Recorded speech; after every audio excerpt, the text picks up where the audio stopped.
भाग 1. परमेश्वराचे गुण. नमस्ते. काय तुम्ही देवाविषयी ऐकलं? ज्यानं सारं संसाराले बनवलं. त्यानं आकाश, जमीन आणि समुद्र आणि त्यामध्ये राहणारे हर एक जीवजंतू त्यानं बनवले. फक्त बोलून सन्या. परमेश्वराने म्हटलं उजीड होय आणि उजीड झाला. आणि त्यांनी म्हटलं जमीन आणि आकाश होय आणि ते झाली. परमेश्वर संसाराले बनवणारा होय.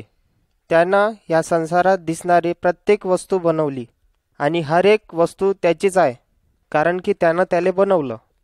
त्यानं पर्वत आणि झाडाले बनवलं, जनावराले आणि पक्ष्याले, पाण्याले आणि मासईले. त्यानं आकाशाले आणि ढगायले बनवलं. चंद्र आणि तारे बी त्यानेच बनवलं. सगळं काही त्यानंच तर बनवलं आहे. परमेश्वर जो संसाराला बनवणारा आहे तो पुराच्या पुरा चांगला आहे. तो कधीच वाईट कामं करत नाही. त्याच्यामध्ये काहीच वाईट पण नाही. तो वाईटाचा राग करतो. कोणाबी परमेश्वराला नाही बनवलं. त्याची कोणतीच सुरुवात नाही. तो पहिलेपासून तिथंच होता. त्याचे कोणी मायबाप नाही. परमेश्वराचा जन्म नाही झालं आणि तो कधीच मरणार नाही. तो कधी झोपत नाही. तो कधी म्हातारा होत नाही. परमेश्वर जो संसाराचा बनवणारा आहे तो कधीच बदलणार नाही. तो हमेशा चांगलाच राहीन. तो हमेशा आटोक्यातच राहीन. कधी कधी कोणी माणसं काही गोटे आणि काड्या घेऊन एक मूर्ती बनवते जे माणसाच्या, पक्ष्याच्या व जनावराच्या रूपात होते. मग त्या मूर्तीले आपले परमेश्वर म्हणून मानतात आणि ते लोक त्या मूर्तीच्या पाया पडतात आणि त्या मूर्तीसाठी बली देतात. काय गोट्याले आणि काड्यांले ऐकू येते काय? काय ते बोलते आणि चलते? काय ते तुमच्या संकटात जवळ राहते? नाही, हे सगळे काम नाही करू शकत. कितीतरी वेळा शैतान माणसाले असा विचार करायले भाग पाडते की एक गोट्याचा तुकडा आणि काडी परमेश्वर आहे. असं करून ते माणसाले धोका देते. ऐका, संसाराले बनवणारा परमेश्वर जिवंत आहे. तो पाहते, ऐकते आणि बोलते बी. त्याले जिथे कुठे जायचं आहे तिथे जाते. त्याले कोणाची गरज नाही. संसाराले बनवणारा परमेश्वर महान आहे. त्यानंच सर्वाले बनवलं. त्याने आम्हाला म्हटलं मीच परमेश्वर आहे, मायाशिवाय कोणी नाही. परमेश्वर जो संसाराले बनवणारा आहे तो महान आहे. तो एकाच वेळेत कुठे पण राहू शकते. तो सर्व सामर्थी आणि सर्व शक्तिशाली आहे. हे सर्व संसार आणि आकाश त्यानंच तर बनवलं. त्यानं सर्व बनवलं. त्यानं सूर्याले बनवलं जो भलता गरम आहे. त्यानं पाण्याले बनवलं जो खोल आहे आणि थंड आहे. जर तो त्याले काही करायले म्हणन तर त्याले करावंच लागेल. त्यानं वादळाले आणि वाऱ्याले बनवलं आणि तो त्याले थांबू बी शकते. परमेश्वर ज्वालामुखी आणि भूकंपापेक्षाही ताकदवर आहे, कारण त्यानंच त्याले बनवलं. त्यानंच चांदण्याले बनवलं आणि सगळ्या चांदण्याले तो जाणतो. परमेश्वर या संसाराच्या मोठ्या मोठ्या प्रधानाच्या जातीपेक्षाही महान आहे. तो म्हणतो की हे सगळे लयच लहान आहे. हे हव्याच्या धुरासारखे आहे. एवढा महान आपला परमेश्वर आहे. तो सर्व संसाराचा मोठा प्रधान आहे, कारण की त्यानंच या संसाराला बनवलं आणि हे संसार सगळा त्याचाच आहे. परमेश्वर सगळं पाहतो आणि तो रात्रीच्या अंधारातही पाहू शकतो. तो सर्व जनावरायले त्यांच्या गुफ्यामध्ये पाहू शकतो. उंदरायले त्या बिडात पाहू शकतो आणि मच्छायले खोल पाण्यात पाहू शकतो. तो पहाडाच्या टोकायलाही पाहू शकते आणि त्या भुयारालाही पाहू शकते जे जमिनीच्या अंदर आहे. परमेश्वर सर्व काही ऐकते. तो सापाचं येणं पण ऐकू शकतो. तो मुंग्याले घर बनवताना बी ऐकू शकतो. तो माणसाच्या मनातलं पण ऐकते. कोणीच परमेश्वरापासून लपू शकत नाही, कारण त्याला मालूम आहे की तुम्ही कुठे चालले आहे. परमेश्वर सर्वच जाणतो. ह्या संसाराच्या सर्व विद्वानाहून तो विद्वान आहे. त्याले कोणतं ओझं आणि दुष्ट आत्मा आणि शैतान धोका आणि पागल नाही बनू शकत. परमेश्वर काही गलती करत नाही. तो सर्वच जाणतो. तो तुमच्या बाऱ्यात सर्वच जाणतो. त्याला माहीत आहे तुम्ही कधी निराश होता आणि तुम्हाला कधी भेव लागते. त्याला तुमच्या मनातले विचार पण माहीत आहे. परमेश्वर प्रेम करणारा आहे. तो सर्व माणसाले आणि बाईले, जवान माणसाले, म्हातारायले आणि लहान लेकरायले आणि लहान लेकरायसोबत पण तो प्रेम करतो. त्याला सर्व लोकायले हे दाखवायचं आहे की तो प्रेमी परमेश्वर आहे आणि हे की तो पुराच्या पुरात चांगला आहे. त्याला तुमच्यापासून हे पाहिजे की तुम्ही माहीत करून घ्या, काऊन की त्याला खराब कामाचा आणि पापाचा खूप राग आहे. तो तुमच्याकडून हे पाहतो की तुम्ही पण त्याच्यावर प्रेम करा आणि आपल्या खराब कामाला सोडून त्याच्या मागे चला. त्याला हे पाहिजे की तुम्ही तुमच्या मूर्तीपूजेपासून आणि देवदेवताच्या आराधनेपासून तुम्ही दूर व्हा आणि फक्त खऱ्याच देवाची आराधना करा. तो खरा परमेश्वर आहे. त्यानं ह्या साऱ्या संसाराला बनवलं, त्याने सर्वच बनवलं. परमेश्वरनं ह्या पृथ्वीले तयार केल्यानंतर त्याने ह्या जगातला पहिला माणूस आणि बाई बनवली. ते चांगले होते आणि परमेश्वर त्याच्यावर प्रेम करत होता. परमेश्वराने त्यांच्यासाठी बगीचा बनवला आणि त्यांच्यात ते राहतील आणि झाडं बनवतील ज्याचे फळं खाऊन ते जिवंत राहील. ज्या माणसाला त्यानं बनवलं होतं त्याचं नाव होतं आदम आणि बाईचं नाव होतं हवा. परमेश्वर त्यांच्यावर प्रेम करत होता आणि ते पण परमेश्वरावर प्रेम करत होते. त्यानं त्या दोघांना शिकवलं की कसं बगीचात राहायचं आणि काय करायला पाहिजे, आणि ते खूप खुश होते कारण की त्यांना जे परमेश्वर म्हटलं तेच केलं. अजून तुम्हाला ह्या परमेश्वराची माहिती पाहिजे जो तुमच्यावर प्रेम करतो, काय तुम्हाला त्याचं बनायचं आहे तर ऐका. आणि तुम्हाला मी आणखीन गोष्ट सांगेन.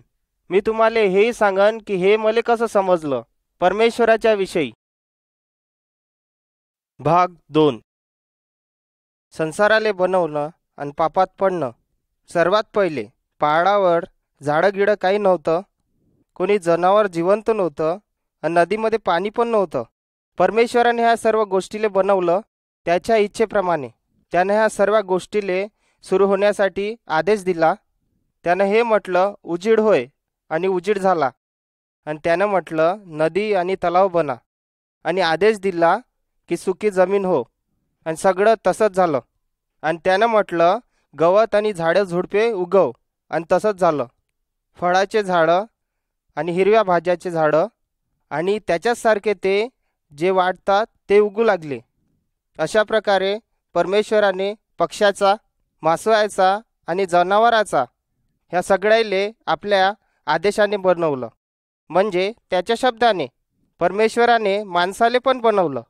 सर्वात पहिले त्यानं एकाच माणसाले बनवलं, त्याचं नाव त्यानं म्हटलं आदम. नंतर आदमले त्यानं घारघूर झोपेत झोपवलं. जेव्हा आदम झोपत होता तेव्हा आदमच्या एका पासवीले त्यानं काढलं आणि त्याच्यातून त्यानं बाईले बनवलं. परमेश्वराने आदमाले बाई दिली, एक सोबतची म्हणून किंवा बायको म्हणून. आदमाने बाईले हवा म्हणून बोलावलं.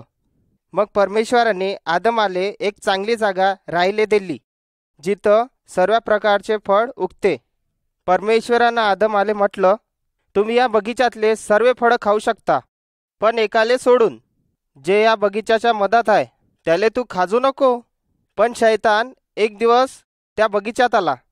शैतान जो परमेश्वराचा दुश्मन आहे आणि परमेश्वराच्या माणसांचा पण, तो एक सापाच्या रूपात आला. त्यानं हवेले म्हटलं ते फळ चांगलं आहे जे परमेश्वरानं तुम्हाला खायले नाही म्हटलं. हवेने त्याचं ऐकलं आणि तिले वाटलं हे खरं आहे. तिनं ठरवलं की त्या ह्या फळाले खाईन आणि तिनं ते खाल्लं. आणि आदमाले पण तिनं ते फळ खायला दिलं. मग त्यांना परमेश्वराच्या आवाजाले बगीचात ऐकलं. मग ते भिवून लपले. परमेश्वराने आदमाले बोलावलं, आदम कुठं आहे? आदमानं उत्तर दिलं, मी लपलो आहे कारण की मी भेलो आहे. परमेश्वरानं विचारलं, काय तुनं त्या फळाले तर नाही खाल्लं जे तुले मी खायले नाही म्हटलं होतं? आदमाने म्हटलं, त्या बाईनं मला ते फळ खायले दिलं आणि मी ते खाल्लं. परमेश्वरानं हवेले म्हटलं, कारण की तुनं माझ्या आज्ञेचं पालन नाही केलं, म्हणूनच तू जेव्हा जणशील तेव्हा तुले खूप त्रास होईल आणि तू नेहमी त्या नवऱ्याच्या अधीन राहशील. परमेश्वराने आदमाले म्हटलं, कारण की तू माझ्या आज्ञेचं पालन नाही केलं म्हणून ह्या जमिनीत पूर्ण पीक येणार नाही. म्हणून हे जमीन काट्याने काटेरी झोडपं उगवन. तुले खूप मेहनत करावं लागन आणि तू खूप घाम गाळल्यावर आपल्या कमाईले पाहिशील. मग नंतर तू मरून जाशील आणि पुन्हा आणि तू त्या मातीतच जाशील ज्यापासून मी तुले बनवलं होतं. आतापासून तू माझा खरा मित्र नाही राहशील आणि हेच तुझी सजा आहे. परमेश्वराने आदम आणि हवेले काढून टाकलं ज्या चांगल्या जागेमध्ये ते राहत होते आणि त्यानं त्यांना म्हटलं की तुम्ही ह्या जागेवर कधीच राहू नका. त्यांना त्यांच्यासाठी दुसरी जागा पाहा लागली आणि त्यांना पोटाच्या भुकेसाठी त्यांना उगवावं लागलं. जीवन त्यांना खूप कठीण झालं आणि परमेश्वर त्यांच्यापासून खूप दूर झाला. त्यांना माहीत होतं की ते मरणार. माझे मित्र हो, आपण पण आदम आणि हवासारखे आहे. आपण पण परमेश्वराच्या वचनाच्या आज्ञाचे पालन नाही करत आणि आपण असं कितीतरी गोष्टी करतो ज्याच्यामुळे परमेश्वर आपल्यापासून नाराज होतो आणि आपण पण परमेश्वराच्या शिक्षेस योग्य आहे. जे सजा आदम आणि हवाले भेटलं ते पण आपल्यासाठी पण आहे.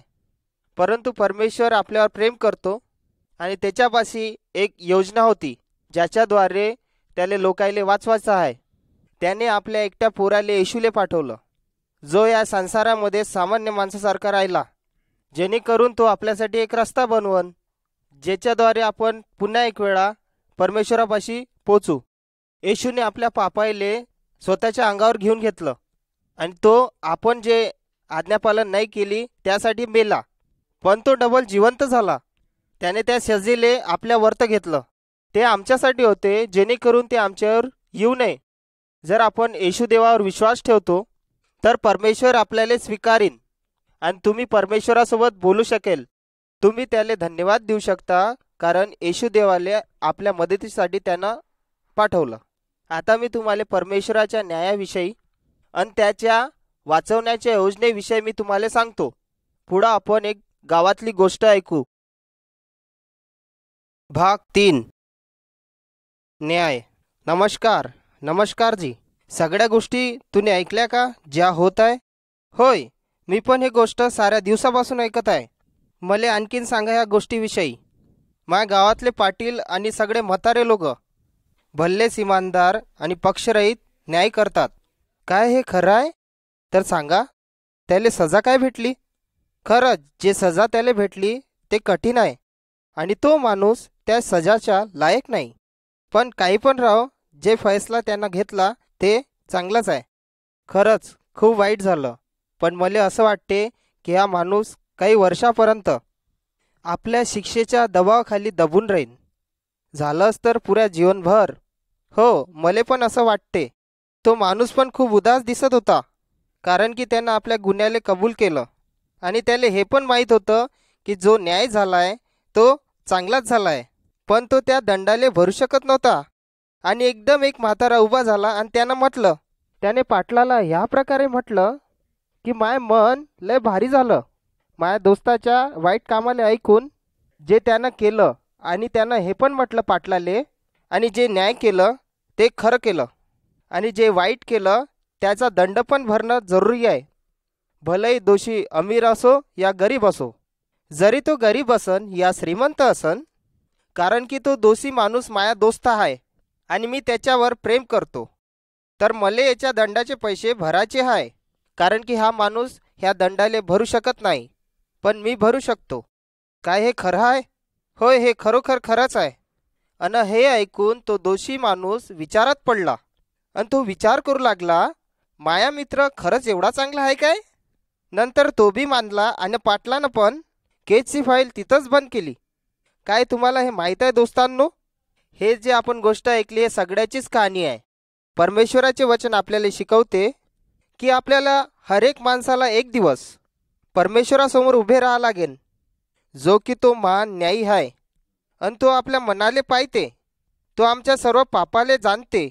त्याला माहीत आहे की आपण पापी आणि दोषी आहे आणि त्याचा जो दंड आहे तो अनंत कालाची शिक्षा आहे. आणि आपण याच्याविषयी काय करू शकतो? आपण कसं परमेश्वराच्या शिक्षेपासून वाचू शकतो? आपण कधीच परमेश्वराच्या शिक्षेचा दंड भरू शकत नाही. परमेश्वराला हे माहीत होतं आणि ह्या कारणामुळे आणि त्याने आपल्या एकुलत्या एक पोराले आपल्यासाठी पाठवलं, कारण की तो आमच्या जागी आमच्या पापाचं ओझं तो स्वतःच्या खांद्यावर घेई. काय तुम्हाला माहीत आहे? मी तुम्हाला ते सांगितलं होतं की आपली जी शिक्षा आहे ते मृत्यू आहे. आमच्या शिक्षेला स्वतःवर घेण्यासाठी परमेश्वराच्या लेकराने क्रूसावर स्वतःले बलिदान केलं, जेणेकरून आपल्याला आपल्या पापाची क्षमा भेटाव. आता कोणी दोषी आणि पापी अशा भरपाईसाठी तयार असेल तर आणि आपल्या पापाले कबूल होऊन तर तो आपल्या शिक्षेपासून वाचू शकते आणि त्या भयानक शिक्षेपासूनही जे आपल्या पापामुळे आपल्यावर येईन परमेश्वराचं पुस्तक आपल्यासाठी हे म्हणते, हर एक माणसाले एक ना एक दिवस मरा लागन आणि त्याच्या मेल्याच्या नंतर एक न्यायचा दिवस येईन आणि त्याच्यानंतर दुसरं मरण येईन जे खूप खतरनाक आहे. परंतु माझ्या दोस्तांनो, परमेश्वराने आमच्यासाठी एक रस्ता तयार केला आहे. जर आपण प्रभू येशू मसीहवर विश्वास ठेवू आणि त्याच्या मरणावर, तेव्हाच आपण वाचू शकतो. परमेश्वराचे पुस्तक म्हणते, परमेश्वराचे ते महान उद्धार जे त्यानं आम्हाला दिलं त्याच्यासाठी आपण काही नाही करता कसं वाचू शकतो? काही वाचायला रस्ताच नाही. काय तुम्ही प्रभू येशू मसीहवर विश्वास ठेवसान आणि आपल्या रक्षकाच्या रूपात ग्रहण करसान? कारण की तो आपल्याला परमेश्वराच्या न्यायापासून वाचू शकेन. या तुम्हाला मी आणखीन गोष्ट सांगतो परमेश्वराचं लेकरू प्रभू येशू मसीहच्या विषयावर. भाग 4. प्रभू येशू मसीहचा जन्म. परमेश्वराचे पुस्तक जो की पवित्र बायबल आहे आम्हाला ह्या प्रकारे सांगते की येशू मसीह संसारात यायच्या पहिले तो परमेश्वराच्या सोबत स्वर्गात होता. परमेश्वराने जेव्हा ह्या धरतीला बनवलं तेव्हा प्रभू येशू मसीहने मदत केली होती हे बनवाले आणि त्याच्या खूप वेळानंतर तो ह्या संसारात माणसाच्या रूपात आला. आणि मी तुम्हाला सांगतो हे कसं झालं. मरियम नावाची एक जवान बाई होती आणि तिनं लग्न केलं नव्हतं आणि ते कोणासोबत झोपली नव्हती. ते लग्नाची तयारी करत होती एका माणसासोबत, त्याचं नाव होतं योसेफ. त्यांचं लग्न व्हायच्या पहिले परमेश्वराने स्वर्गदूताले मरियमजवळ पाठवलं एक खास संदेश घेऊन. जेव्हा स्वर्गदूत मरियमपाशी आला तेव्हा मरियम भिली. स्वर्गदूताने मरियमला म्हटले, भिऊ नको, परमेश्वर तुझ्यावर खुश आहे. परमेश्वर तुला एक मुलगा देणार आहे. जरी तो कोणी नवरा नाही तरी पण परमेश्वर आपल्या आत्म्याद्वारे त्यापासून एक पोरगा जनन. तू त्याचं नाव येशू ठेव. तो या संसारातल्या लोकायले वाचवणारा होईन पापापासून. आणि हेच स्वर्गदूताने मरियमले म्हटले. मग मरियमनं म्हटलं, हे कसं होऊ शकते? मी कधीच कोणा माणसाच्या सोबत नाही झोपली. स्वर्गदूताने तिले उत्तर दिलं, ह्या कोण्या माणसाचा पोरगा नाही आणि याच्यानंच तू त्याला परमेश्वराचा पुत्र मान. मग स्वर्गदूत तिथून निघून गेला. मरियमनं स्वर्गदूताच्या गोष्टीवर विश्वास ठेवला आणि त्याच्यानंतर ते एक दुसऱ्या शहरात चालली गेली आणि तिथं ते 3 महिने राहिली एका नातेवाईकाच्या घरी. जेव्हा ते वापस आली तर योसेफनं पाहिलं की मरियम पोटाशी आहे. मग त्याला विचार पडला आणि त्यानं असं ठरवलं की तो मरियमला सोडून देईल. आणि मग तो स्वर्गदूत आणि योसेफपाशी पण आला आणि स्वर्गदूत योसेफला म्हणाला, तू मरियमसोबत लग्न करायला भिऊ नको.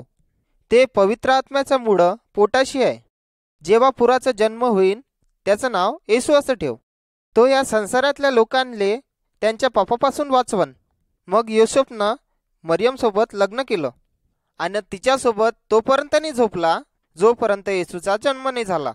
येशू वाढू लागला आणि जेव्हा तो 30 वर्षाचा झाला त्यानं त्याच्या आईबापाचं घर सोडलं आणि एका शहरातून दुसऱ्या शहरात जाऊन परमेश्वराच्या उद्धाराचं सुसमाचार सांगू लागला. त्यानं कितीतरी लोकायले बरं केलं. त्यानं लंगड्याले चालवलं आणि आंधळायले दाखवलं आणि बहिऱ्याले त्यानं ऐकण्याची शक्ती दिली आणि मुक्याले बोलायची आणि त्यानं लोकांमधले भूत काढले. तो हे सगळं ह्यासाठी करत होता की तो परमेश्वराचा लेकरू होता. जेव्हा त्यानं लोकांची मदत केली त्यावेळेस ते लोक परमेश्वराच्या सामर्थ्याले पाहू शकत होते. त्यामधले काही लोकांना त्याच्यावर विश्वास ठेवला की येशू मसीहच परमेश्वराचा लेकरू आहे. येशूनं त्या लोकांच्या पापाले पाहिलं तरी पण त्यानं त्यांच्यावर प्रेम केलं, कारण तो आपल्या ह्याच प्रेमाच्या यानं ह्या संसाराच्या लोकांसाठी आपला जीव पण देण्यासाठी तयार झाला. मेल्यामुळं त्यानं आपल्या पापाचा दंड भरला. त्याचं फक्त एवढीच इच्छा आहे की लोकायले त्याची जाणीव व्हावी. फक्त येशू मसीह त्यांना वाचू शकतो. येशूवर विश्वास ठेवा. त्याच्याजवळ सामर्थ्य आहे की तो तुम्हाला शैतान आणि दुष्ट आत्म्याच्या जाळ्यापासून वाचू शकन. तो तुमच्यासाठी सर्वच करन जेव्हा तुम्ही त्याले मागान, त्याच्यासोबत बोलान. तो तुमच्या गोष्टीले आणि प्रार्थनेले ऐकन. भाग 5. येशू त्या जीवाले आरोग्य देऊ शकतो. बायबल आपल्याला सांगते की येशू परमेश्वराचा पोरगा आहे. तो या दुनियेत आला कारण की आणि पापी लोकांले त्याच्या पापापासून वाचवेल. आणि ह्याच कारणामुळे त्याला मसीह या रूपात ओळखतात. या शब्दाचा अर्थ आहे की तो आहे ज्यानं परमेश्वराले आपल्याला वाचवाले पाठवलं ह्या पृथ्वीवर. त्यानं कितीतरी अद्भुत चमत्कार केले. जेव्हा लोक बिमार होते तेव्हा त्यानं आरोग्य दिलं. त्यानं लोकांले स्वर्गाविषयी आणि परमेश्वराच्या राज्याविषयी सांगितलं. एक दिवस एक आंधळा माणूस रस्त्याच्या बाजूले बसून भीक मागत होता. त्याले माहीत होतं की तो आपल्या आंधळेपणापासून कधीच मुक्त नाही होऊ शकत आणि त्याचा काही इलाज नाही करू शकत. फक्त परमेश्वरच अशा प्रकारच्या लोकांले आरोग्य देऊ शकतो. तेव्हा एकदम मोठ्या गर्दीचा आवाज आला जे त्याच्या इकडे येत होती. त्या गर्दीतून मोठ्या मोठ्याने आवाज येत होतं आणि आवाज ते हे होतं, येशू येत आहे, येशू येत आहे. ह्या आंधळ्या माणसाने प्रभू येशूच्या विषयी कितीतरी अद्भुत चमत्काराच्या गोष्टी ऐकल्या होत्या की तो खरंच विश्वास करत होता की येशू मसीह परमेश्वराचा लेकरू आहे, कारण की फक्त परमेश्वरच ह्या महान कार्याले करू शकतो. आता जेव्हा गर्दी त्याच्या जवळ आली तेव्हा त्या आंधळ्या माणसानं जोराजोरानं येशू येशू मायावर दया कर एवढा ओरडू लागला. येशूनं आपला हात त्याला दिला आणि त्या आंधळ्या माणसाले आरोग्य दिलं. जेव्हा त्याले सर्व दिसू लागलं तेव्हा तो परमेश्वरावर आणखीन प्रेम करू लागला आणि त्याच्या मागे चालू लागला. काही वेळानंतर कोड ग्रसित लोक असे म्हणत होते, अशुद्ध अशुद्ध दूर राहा. कोडची बिमारी हे त्वचाची बिमारी असते आणि ज्या लोकांना हे बिमारी होते त्यांना कधीच आरोग्य नाही मिळत. त्यांचं शरीर साऱ्या जखमानं भरलेलं असतं. जेव्हा प्रभू येशू मसीहनं अशासारखे कोडनं ग्रसित लोकांना पाहिलं तर त्याला त्यांच्यावर दया आली आणि त्यानं त्या कोडच्या ग्रसित लोकांना आरोग्य दिलं. ते एवढे खुश झाले आरोग्य भेटल्यावर आणि धावत धावत आपल्या घरी गेले. पण ते येशूले धन्यवाद द्यायला विसरले. त्यापैकी फक्त एकाले हे आठवण होतं की येशूले धन्यवाद द्यायचं. ह्यामुळेच तो वापस आला आणि त्यानं येशूले धन्यवाद दिलं. आणि जेव्हा येशूचे त्यानं आराधना केली आणि त्याला धन्यवाद म्हटलं आणि येशूनं त्याच्या मनातल्या पापालेही आरोग्य दिलं. येशू ह्या पृथ्वीवर 33 वर्षापर्यंत राहिला, परंतु धर्मगुरू त्याचा राग करत होते, कारण की तो परमेश्वराले त्यांच्यापेक्षाही प्रेम करत होता आणि त्यांनी त्याला पकडलं आणि क्रुसावर टांगून त्याला जीवानं मारून टाकलं. तो तिथं रक्तबंबाटून मारला गेला. तो परमेश्वराचा लेकरू होता, परंतु तो एक इच्छा ठेवत होता की तो आमच्यासाठी दुःख आणि मरणाले जवळ करन, कारण की आपण वाचले जाऊ आणि स्वर्गात आपल्याला प्रवेश मिळेल. 3 दिवसानंतर तो डबल जिवंत झाला आणि 40 दिवसानंतर तो आपले बाप परमेश्वराजवळ स्वर्गात जाते अन तो तिथं आहे आणि तो आपल्याला पाहून राहिला आहे. त्याला असं नाही वाटत की आपण आपल्या पापामुळे मरावं आणि सजाच्या जागेवर जावं. तो म्हणतो, मले आवाज द्या आणि मी तुम्हाला तुमच्या पापापासून क्षमा करन आणि मी तुम्हाला एक नवीन माणूस बनवन. आपण कसं येशूले बोलू शकतो? आपण ह्या शब्दाले म्हणू शकतो त्याच्यासोबत बोलासाठी, प्रेम करणारा परमेश्वर, मी एक पापी आहे, पण मी माझ्या पापाच्या गुन्ह्यासाठी मी तुले माफी मागतो आणि मला कधी पण वाईट काम नाही करायचे आहे. येशू मसीह, धन्यवाद की तू माझ्यासाठी त्या क्रुसावर मेला.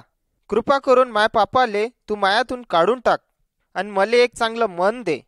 माई मदत कर की मी त्या रस्त्यावर चालू आणि जगू.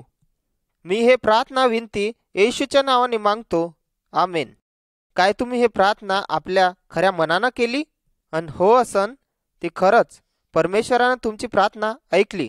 पाप एक अशी बिमारी आहे की तो आपल्याला आतमधल्या आतमध्ये खातच राहतो. जर आपण प्रभू येशू मसीहले आपल्या मनामध्ये आमंत्रित करतो, तो आपल्या मनात येऊन आपल्या साऱ्या बिमारीले, आपल्या सर्व पापाले साफ करून देईन आणि आपल्याला एक चांगला मन देईन, ज्याच्यामुळे आपण ताकदवर होऊ आणि परमेश्वराच्या चांगल्या कामाले करू शकू. येशूले म्हणू, धन्यवाद प्रभू मला वाचवासाठी, धन्यवाद माय मनाले आरोग्य द्यायसाठी आणि त्याच्यानंतर प्रभू येशूच्या महान कार्यासाठी. महान कार्य दुसऱ्याले सांगाले विसरजा नका. भाग 6. गरासीन. आता आपण प्रभू येशूच्या जीवनाची अजून एक कहाणी ऐकू. एक वेळा येशू आणि त्याचे शिष्य एका डोंगरामध्ये ते चढतात आणि गरासीन नावाच्या एका देशाच्या इकडे जायला निघतात. जसा येशू त्या डोंग्यातून उतरतो, एक भूताने भरलेला माणूस येशूला पाहते. तो माणूस काही घरी राहत नव्हता, पण तो तेथे राहत होता जिथं मेलेले मुर्दे गाडत होते, म्हणजे मसानघाट. आणि तो कधी कपडे घालत नव्हता आणि जंगलात फिरत होता. आणि त्याच्या गावातले लोक त्याला भेट होते आणि त्याच्या जवळ पण जात नव्हते. मग तिथच्या लोकांनी त्याला बेड्यात बांधण्याची कोशिश केली. आणि जेव्हा त्याला कधी बांधून ठेवत होते आणि तो त्या साखळीला तोडून पळून जात होता. कोणीच माणूस त्याला बांधून ठेवू शकत नव्हतं. दिवस आणि रात्रभर तो भयानक आवाज काढत होता. तो त्याच्या अंगाले चावत होता आणि कापत होता आणि गोट्याले त्याच्या अंगाले घासत होता. त्याच्या अंगामध्ये खूप सारे भूत होते. येशू मसीह त्या माणसाचं मदत करायला आला. तेव्हा त्या माणसानं प्रभू येशू मसीहले दुरून आपल्याजवळ येताना पाहिलं. तेव्हा तो प्रभू येशूच्या जवळ धावत गेला आणि गुडघ्यावर आला. जसा येशू मसीह त्या माणसातून भूत काढतच होता, तेव्हाच त्याच्या अंदर असलेले भूत जोरानं म्हणते, तू आमच्यासोबत काय करशील? आम्हाला माहीत आहे तू परमेश्वराचा पोरगा येशू मसीह आहे. आणि देवाचं शपथ घेऊन सांग, आणि तू आम्हाला दुःखाच्या ठिकाणी नको पाठवू. येशूनं त्या भूताला विचारलं, तुमचं नाव काय आहे? त्या भूतानं त्याला म्हटलं, फक्त आमचं नाव सैनिक आहे. त्याचा मतलब खूप सारे. येशूनं त्या भूताला आज्ञा दिली की तुम्ही त्या माणसाच्या अंदरून निघून जा. मग ते डुकराच्या मोठ्या कळपात गेले. मग सर्व डुक्कर पहाडाच्या किनाऱ्यानं धावतात आणि तलावात बुडून मरून जातात. त्याच्यानंतर तो माणूस प्रभू येशूसोबत बसून गोष्टी करू लागतो. त्यानं कपडे घातले होते आणि तो चांगल्या मनानं विचार करतो. मग येशू वापस डोंगीकडे जातो. तो माणूस येशूले म्हणतो, मला पण त्यासोबत यायचं आहे, जेणेकरून मी त्यासोबत राहू शकू. पण येशू त्याले असंच याची परवानगी नाही देत. येशूने त्याले म्हटलं, तू आपल्या लोकांमध्ये वापस जाऊन असं सांग की देवानं त्यासाठी काय काय केलं आहे, आणि त्यांना सांग देवानं त्यावर कशी दया दाखवली. आणि त्याच्यानंतर तो माणूस आपल्या घरी वापस जातो. त्या जागी कमीत कमी 10 गाव होते. आणि तो माणूस साऱ्या गावात जाऊन लोकायले सांगते की येशूने त्याच्यासाठी काय केलं. तेव्हा लोक त्याच्या गोष्टीले खूप निखराईनं ऐकतात आणि परमेश्वराच्या महान गोष्टीले ऐकून हैराण होते. आपल्या देशात पण असे खूप सारे भूत आहे. शैतान एक जहरील्या सापासारखा टपून राहतो आणि कवा तो आपल्यावर आक्रमण करन आणि आपल्याला नुकसान पोचवन. येशू मसीह ह्या जगात आला जेणेकरून शैतानाच्या प्रत्येक योजनेले तो बर्बाद करू शकन. भलेही या दुनियामध्ये खूप सारे भूत असन, परंतु प्रभू येशू मसीह त्यांना भेट नाही. येशू मसीह खूप शक्तिमान आहे. तो ह्या जगामध्ये आला कारण की तो आपल्याला सोडवन शैतानाच्या जाड्यातून आणि शैतानाच्या कामातून. शैतानाला माहीत आहे की येशू मसीह कोण आहे आणि ह्याच कारणामुळे ते त्याला भेटे. त्यांना माहीत आहे की येशू मसीह एक दिवस त्यांना बाहेर काढून टाकन ह्या जगातून. शैतान आणि त्याचे साथीदार दुष्ट आत्मा येशूला भेटतात. आपल्याला सावध राहिले पाहिजे शैतान आणि दुष्ट आत्म्याच्या कामापासून. येशूले मदत मागा की तो तुम्हाला मदत करन. येशू मसीहनं शैतानाले हरवलं. येशूले प्रार्थनेमध्ये मागा की तो तुमच्या पापाले तुमच्या जीवनातून काढून टाकन. त्याच्यापाशी ते सामर्थ्य आहे की तो शैतानाच्या हरेक कामापासून तुम्हाला वाचवन. तो तुम्हाला आपला पोरगा आणि आपली पोरगी बनवन. जर आपण त्याच्यावर विश्वास ठेवतो तर तो तुम्हाला कधीच सोडणार नाही. भाग 7. प्रभू येशू मसीहचं मरण. काय खरंच प्रभू येशू मसीह मेला? काय त्याच्या मरणाची कहाणी खरी आहे यामध्ये कुठलीच शंका नाही. खूप वर्षा पहिले यशाया नबीनं येशू मसीहच्या बाऱ्यामध्ये अशा प्रकारे म्हटलं, तो आपली कबर पापी लोकांसोबत बनवन. हो, खरंच प्रभू येशू मसीहचं मरण माणसाच्या हातानं झालं, परंतु परमेश्वरानं पण त्याला ह्याच उद्देशानं पाठवलं होतं. तो या पृथ्वीवर आला कारण की लोकांच्या पापाची मजुरी तो चुकवन. जे लोक त्याच्यावर विश्वास करन आणि त्याच्या इकडं वळन त्यांना त्यांच्या पापाची मजदुरी चुकवायची आवश्यकता नाही. परमेश्वरानं म्हटलं, जेव्हापर्यंत कोणी पापी माणूस आपल्यासाठी स्वतःले बलिदान केल्याशिवाय तेव्हापर्यंत ह्या पृथ्वीवर कोणीच उद्धार घेऊ शकत नाही. हेच एक रस्ता आहे आपल्या पापाचं कर्ज चुकवण्यासाठी. आपण लोक आपल्या पापाची किंमत नाही चुकू शकत, काऊन की आपण पापी आहो. फक्त येशू मसीह आहे, तो पाप रहित आहे. फक्त तोच आहे, तो आमच्या पापाची किंमत चुकू शकते. आमच्या पापाच्या कर्जाचं ओझं त्यानं स्वतःवर घेतलं आणि आपल्या मरणाद्वारे त्याची किंमत चुकवली. त्यानं आमच्या पापासाठी स्वतःचं जीवन बलिदान केलं. त्याचं मरण कसं झालं? त्यावेळचा प्रधान पिलातुस होता. दुसऱ्या लोकांनं येशूले पकडलं आणि पिलातुसच्या समोर आणलं. पिलातुसनं येशूले भरपूर प्रश्न विचारले आणि असा निर्णय घेतला, म्या ह्या माणसात कोणताच खोट नाही पाहिला. मी याले शिक्षा देणार नाही आणि याले सोडून देईन. पण तिकडच्या बड्या बुजुर्गांना असं म्हटलं, लय लोक ह्या माणसासारखे वागते. जर तू याले सोडून देशील तर तू राजाचा मित्र नाही आहे. जेव्हा पिलातुसनं त्याच्या गोष्टीले ऐकलं आणि तो भेला, पण त्याले राजालेही नाराज नाही करायचं होतं. याच्यानं त्यानं असं म्हटलं, तुम्ही स्वतः याच्याविषयी निर्णय काऊन नाही घेत, काऊन की मी याच्यामध्ये कोणताच गुन्हा नाही पाहिला. मग त्यानं स्वतःचे हात धुतले आणि म्हटलं, मी ह्या माणसाच्या मरणाले दोषी राहणार नाही.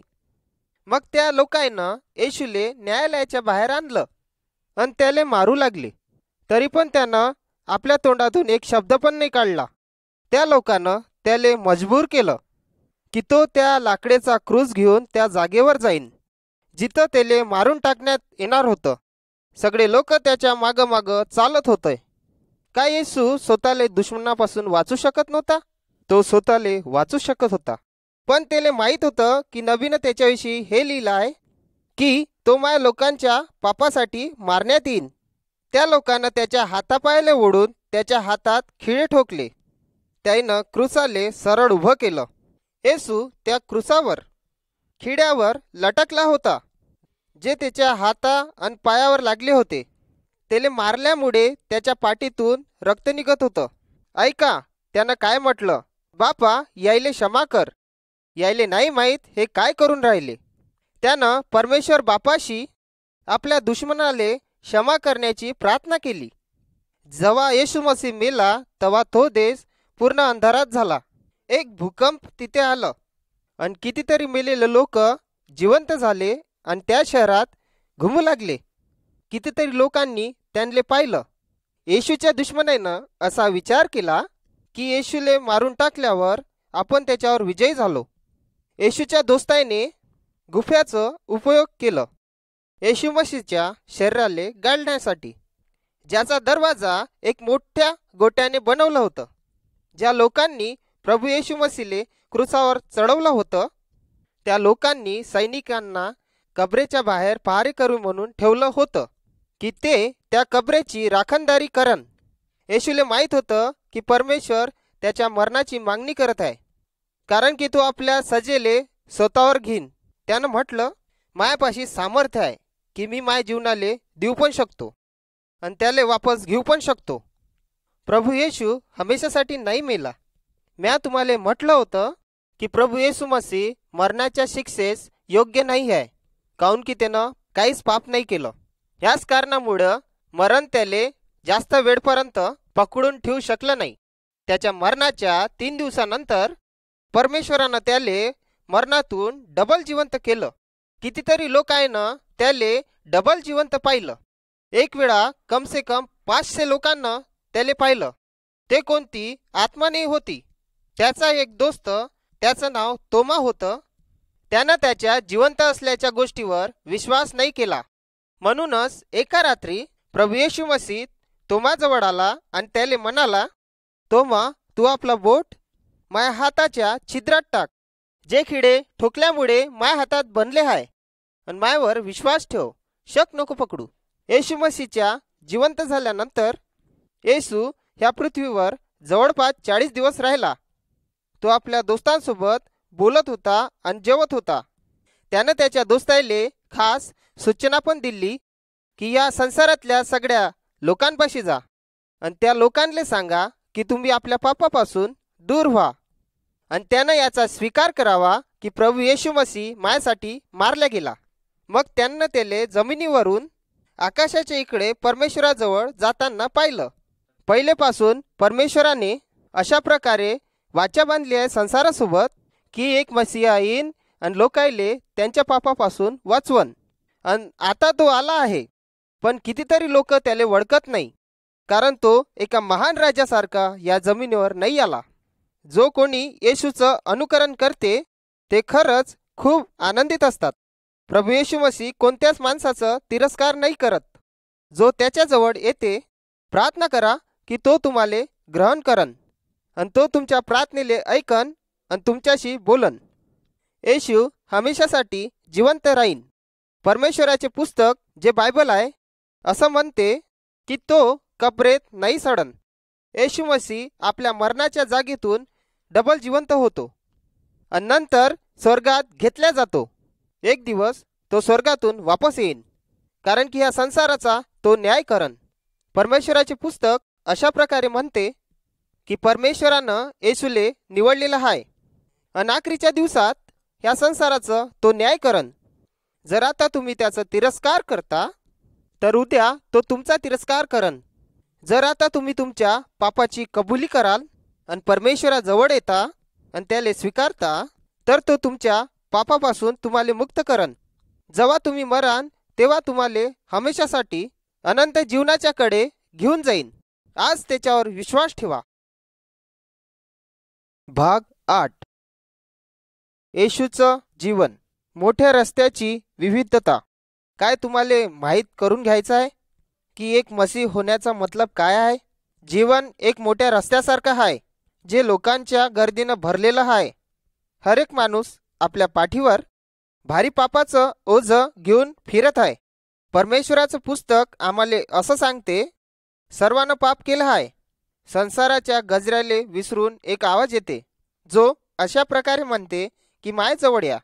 अरे सर्व ओझ्याने दबलेल्या लोकांनो, मी तुम्हाला आराम देईन, माझ्याजवळ या. काही लोक ह्या गोष्टीवर लक्ष न देता त्या रस्त्यावर चालतच राहतात. काय कोणी ऐकत आहे? ते आवाज पुन्हा हाक मारते, त्या लोकांपासून बाहेर या आणि अलग व्हा.